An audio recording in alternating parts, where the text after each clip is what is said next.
Mas lalong uminit ang usapan online matapos maglabasan ang matitinding opinyon ng netizens tungkol kina Eman Bacosa at Jillian Ward, lalo na kaugnay ng isyung kinakaharap nila ngayon habang umere ang Never Say Die.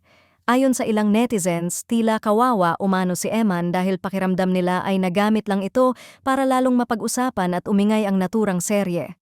Parang promo lang lahat, tapos si Eman yung naiwan sa ere. Komento ng isang netizen na agad namang sinang-ayunan ng iba.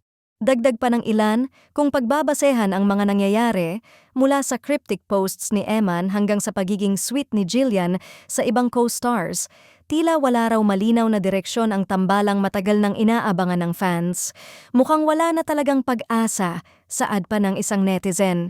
Kung may something man dati, parang hindi na yon napunta sa seryosong level.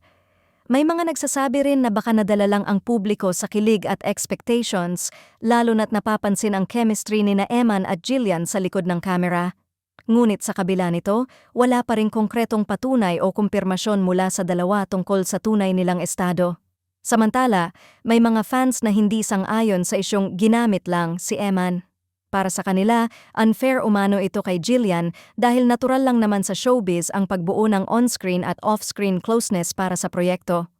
Trabaho lang yan, huwag gawing issue lahat, depensa ng isang supporter. Sa gitna ng magkakaibang opinyon, isang tanong ang patuloy na bumabagabag sa fans. May pag-asa pa nga ba si Eman kay Jillian o isa na lang itong kwento ng what could have been?